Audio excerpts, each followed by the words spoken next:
Hi, this is Phil, and I'm here to tell you all about the Capes and Lunatics Patreon.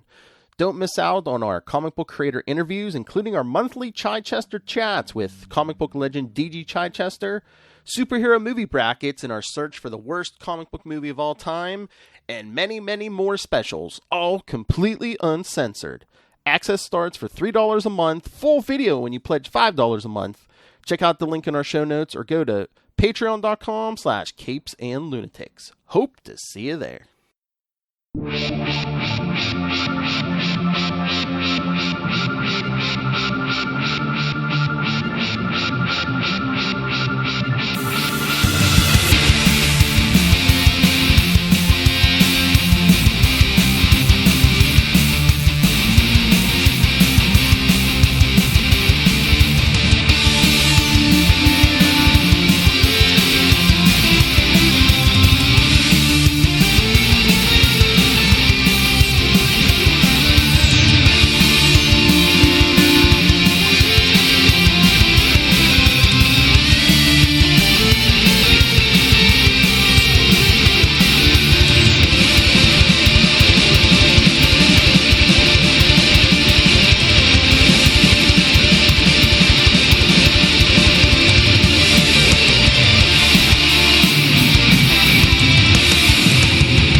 Hey everyone, this is Phil again, and I'm back with author Carrie Harris. This time we're going to discuss her story in the Xavier Institute School of X book. Alright, so, like I said, I have fresh new questions. Alright, so, we heard last time about your fanfic about you and Kitty Pryde. So how many different stories did you write about you and Kitty Pryde? Oh gosh, I don't know. You lost track? That's how many? They didn't survive, which is part of the reason I'm willing to talk about them in public, because I'm sure they would be awful to read. And I don't have to go through that pressure because they didn't make it. But I don't know, like at least 4 or 5 separate stories that I wrote. And I wrote them like they were episodes of the cartoon. Oh. Yeah, so. Is she your favorite character in the X-Men? Well, yeah, she's always been, just because that was the first thing that got me into the X-Men, because she was like me. Yeah. You know, she was a suburban teenager. She was nothing special. You know, and all of the other characters, like Wonder Woman was a princess and an Amazon, and all, that was not accessible to me. Yeah. I was not any of those things, but I was just your average girl next door. So that's a big part of what drew me into the X-Men in the first place, was that I could see myself as one of them and then write stories about it. Yeah, I mean, that makes sense. I think a lot of people, whoever you can identify with, for me, it was always Peter Parker in the beginning. Yeah. Which I think a lot of people, look at the popularity of Spider-Man. I think a lot of people can say that. Yeah. It's kind of the same thing, that Peter is really relatable. And you could think, what if that was me?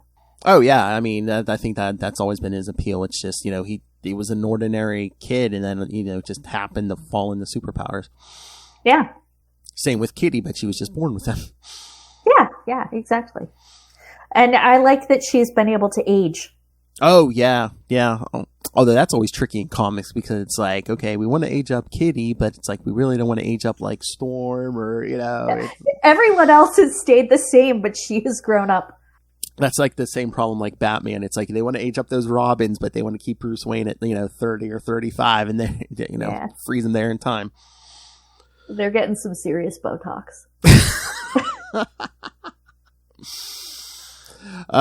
So we talked last time. Yeah, you said you're a big fan of X-Men, big fan of Ghost Rider. All right, you fan casted Ghost Rider. Any thoughts on any X-Men for the MCU? I don't know. I mean, I think the real question is how do they do it, and who comes first? Yeah. Is the real interesting question for me, because, everybody always says Wolverine or Professor X, Magneto. Like those are the first ones you think of. It's hard for me to think of anybody other than Hugh Jackman as Wolverine, though, either. I know. Someone was it on Twitter? Somebody had, here's a list of actors who could be Wolverine, and every picture was Hugh Jackman. Yeah. And I mean, I understand and respect that he doesn't want to do it. I think if he was going to stop, Logan was the way to go. I know. And he did it for how many years was that? He probably put in 15, 16 years on that, Well, and I'm sure it's brutal on your body. Yeah.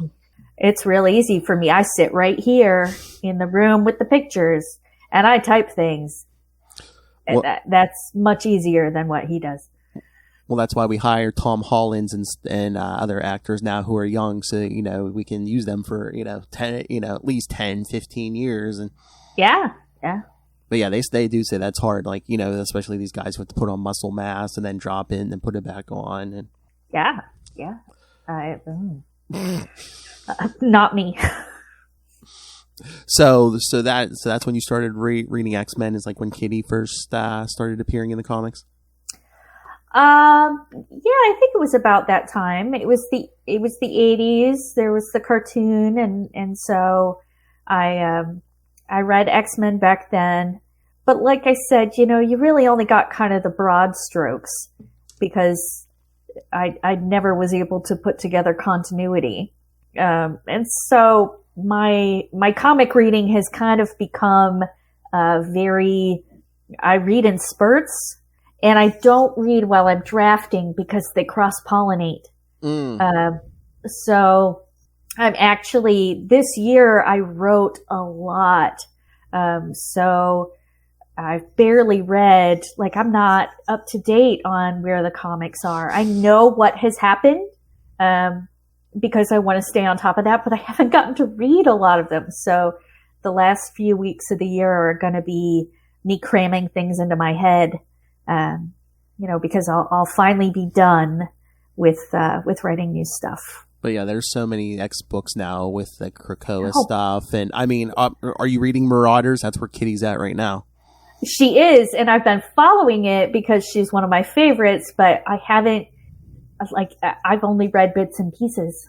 So basically Kitty is a pirate. Oh, I know. So awesome. I know.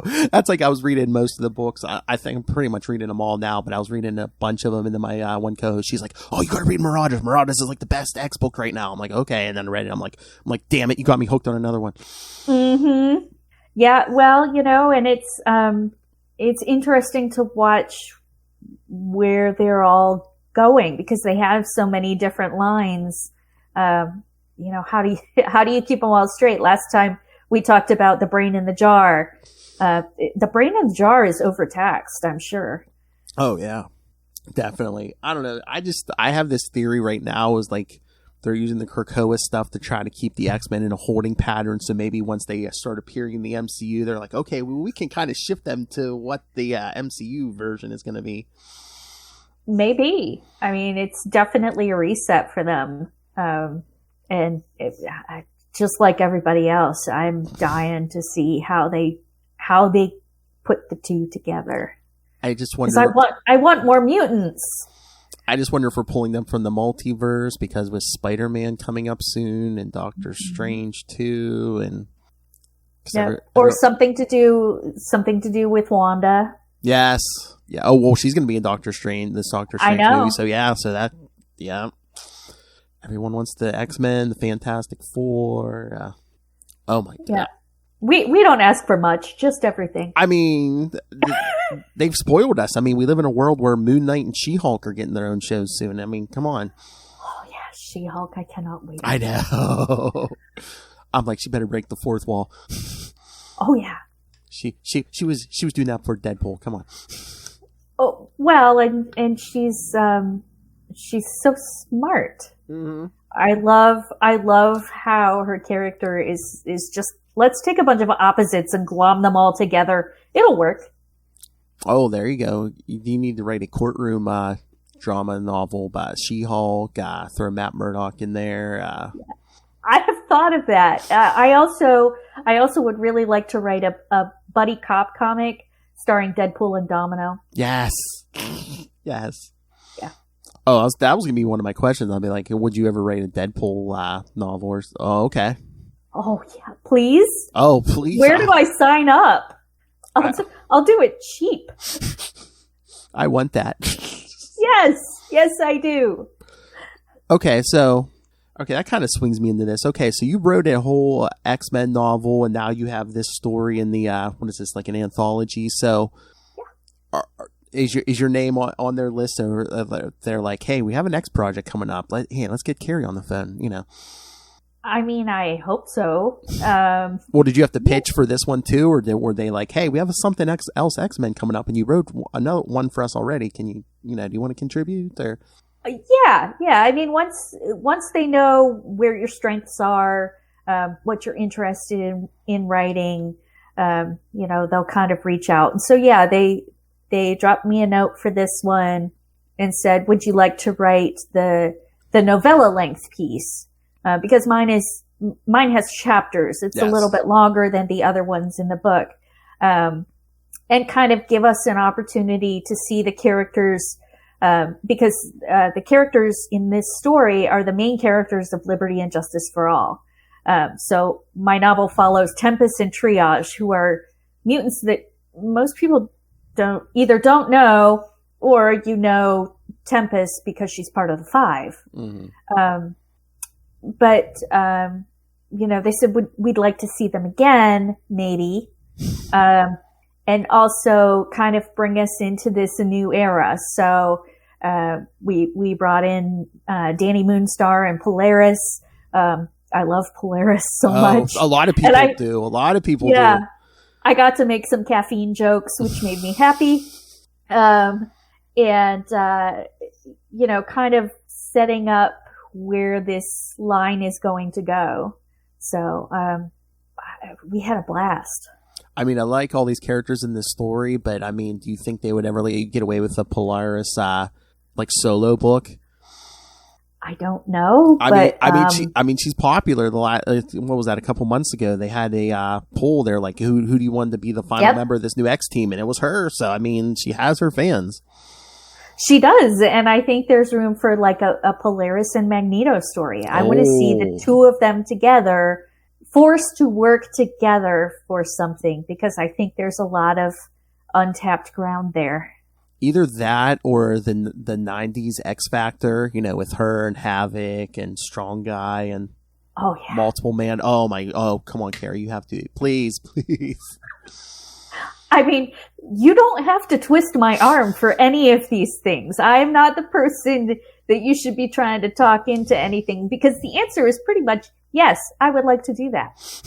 I was going to say, if you need someone to do that, I'll message you every day and be like, hey, how's that X Factor book coming along? Or hey, how's that Deadpool novel coming along?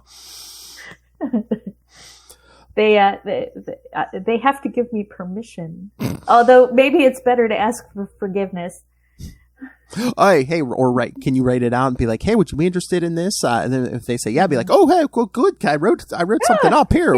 Take a read. Yeah, I think I'd probably have to do a lot of rewrites if I approached it that way. It's kind of terrifying. So is it better just to do a little at a time, just so, if they do want rewrites, you're not like, I could rewrite the whole thing. Yes, outlines. I didn't used to be an outliner. I used to kind of write by the seat of my pants, and then the first book that I sold, my editor said, I love it, rewrite everything after chapter 8. And that was like 2/3 of the book. She bought 1/3 of the book. So I learned the power of plotting. Wow. So the hard way. So any tips for any up and coming writers? Number 1, outline. Well, or find the way that works for you to plan. Okay. Because I was trying everything that everybody else did. I had the board with the cards on it. And the cards got so dusty you couldn't even read what was on them because I did not use it.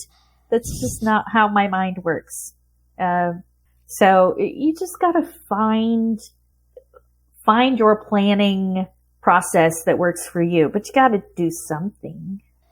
So, when you write, I mean, is the cliche true? It's like, oh, the characters write themselves, or are you just writing and it's just like, oh wait, I wasn't going to go this way, but the story just seems to be flowing this way. I mean, it's a little bit of both. Usually I kind of know where I'm going.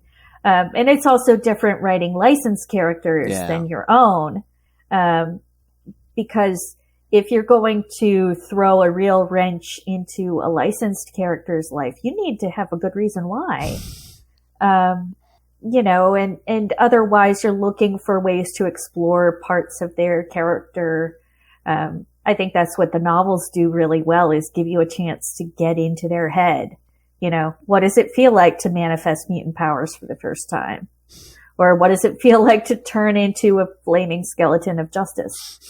And you get to see and experience that on a level that comics and movies and TV don't really allow you to do. So when you are writing licensed characters, like these comics characters, do you have like a list next to you? It's like, okay, here, I want to mention, this happened and this happened on Candy X-Men 157 and, this, and just like a timeline of like, okay, here's the stuff I want to mention it. This is how it happened. And I don't really have a list. I think, when I'm thinking about, like, I start out with just a short paragraph and then they say, okay, you're writing these X-Men, or you're writing Ghost Rider, or you're writing these Avengers. And then I sit down and I think what I love about that character. What are their strengths? What are their weaknesses? What strings can I pull? And then as I'm going through the comics, what I do is, once I decide where in the comics it's going to sit, because I can tell you, for most of my books, the books that are linked to comic series, I can tell you exactly what issue. Oh, nice. I can tell you where it goes. So I read everything up to that issue and then I stop. Because that way I can't get confused about, did this thing happen or did this thing not happen? And so it really grounds me in where they are mentally, what has just happened in their lives, so that, with X-Men, Tempest has just returned from accidentally traveling through time. Yes. Whoops. And what does that mean for her? Because nobody else knows. I mentioned this last time, but like I said, there's so many X characters. I feel like a lot of, especially some of these newer characters, like Ava Bell. Like, I remember really liking this character when she first showed up, and it's like, I don't think they spend as much time as they should have on her again, but because they brought in so many new characters, and I'm so glad you brought this back up. I'm like, oh yeah, I remember her. I remember Gold Balls. Yeah, I remember all this, and it's just like, you hardly see them anymore. It's Gold Balls is one of my favorite characters of all time. I know. I love how he shouts Gold Balls as they come out. Yeah. It's one of the funniest things I think I've ever seen.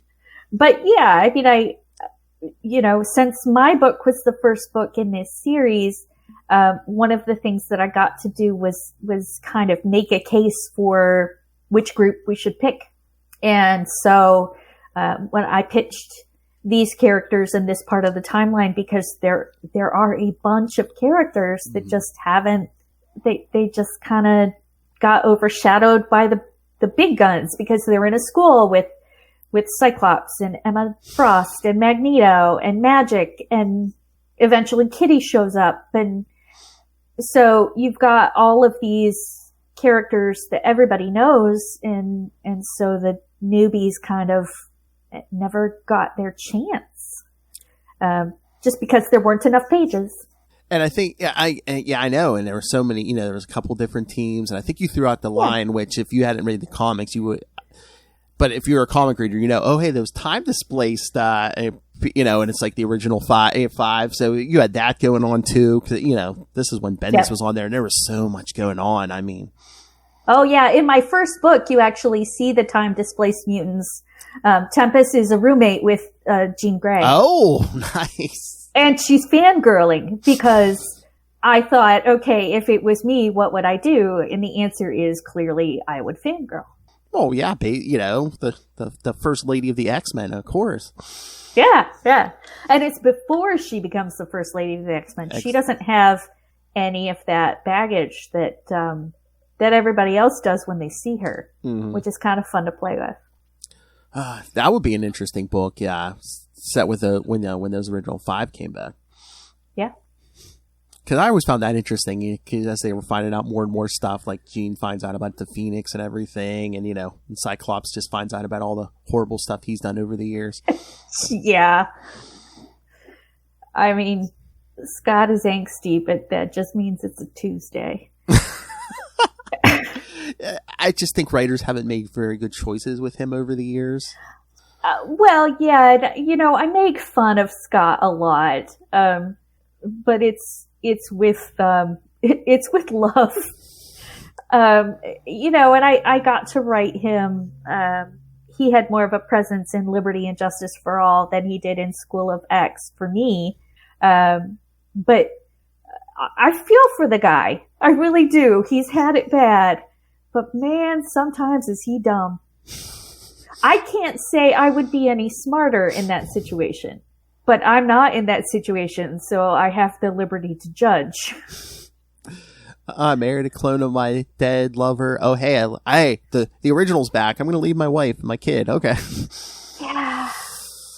Yeah. Well, and I think, one of the things that I liked doing in these books, probably more so for Ghost Rider, but I guess we'll just cross-pollinate here and talk about both, but was that Johnny Blaze makes some stupid decisions too, but he thinks they're fully justified. Yeah. And the books give you the opportunity to see that justification. And maybe Cyclops needs that treatment too, because a lot of his choices, I think they are logical, but not being able to see them from his point of view in depth sometimes makes me want to throttle him. I mean, I know mutants have problems too, but I'm like, with Johnny Blaze, it's like, because of his curse, he's basically on his own a lot, so he really doesn't have a big support system. Cyclops has all these friends and loved ones. It's like, why are you so stupid? You have all these people backing you up. Well, and he also has a family tree that's like a sequoia. I mean, it's giant. He has people. You are very right. Oh, don't get me started on Cable. Hey, old man. Oh, you were my kid. Okay. Who went to the future and came back. Okay. Yep. Man, they've done a lot with those X-Men. Yes. Untangling it all to try to find a place to write was it was a tall order, which is part of the reason why we picked an era that had characters that there wasn't a lot for.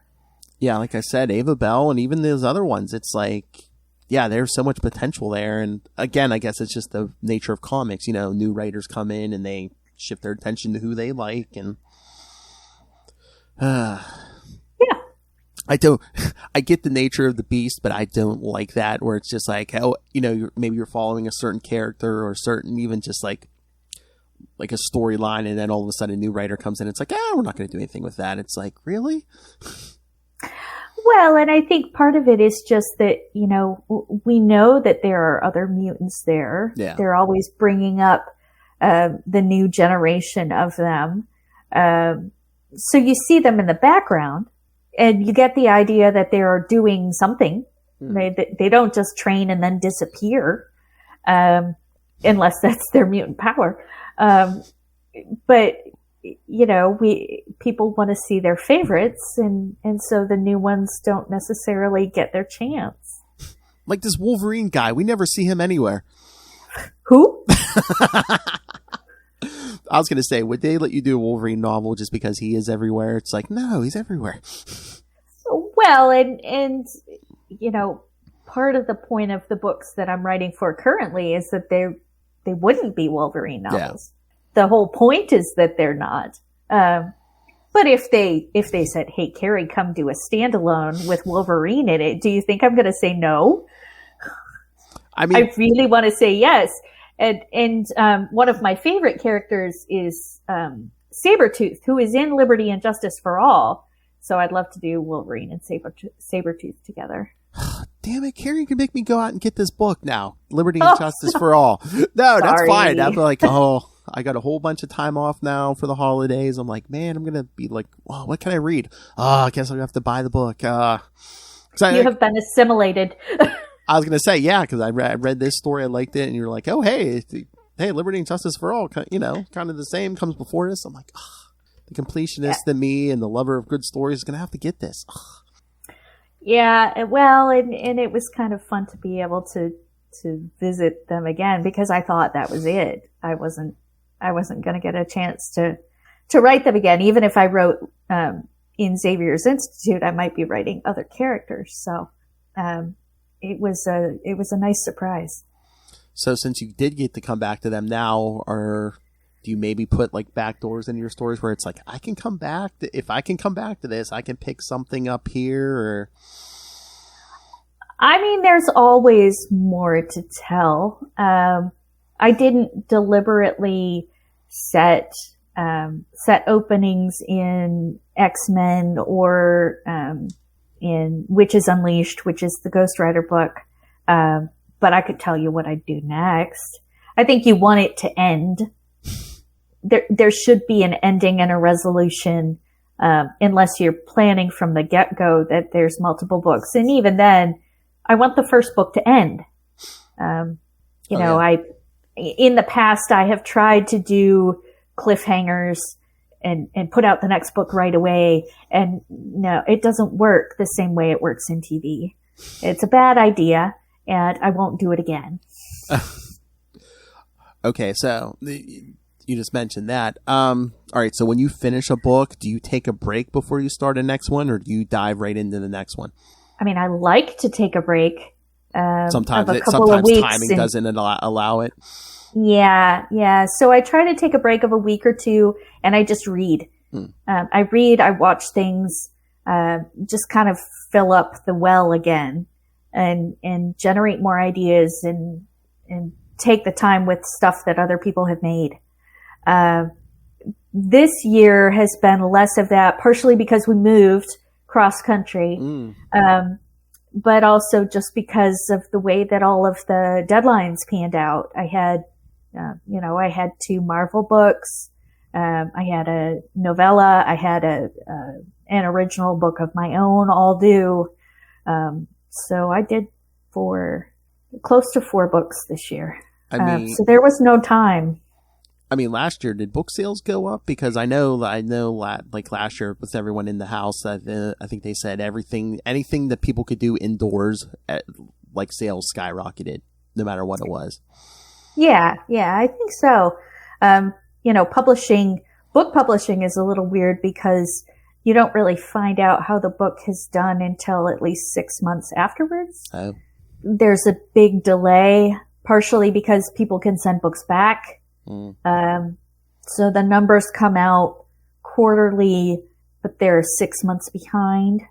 So you're never entirely sure how things are doing. You can kind of watch Amazon, but their algorithms are magic, and they just throw darts at a board and then they do a dance, and I don't know how they get any of that.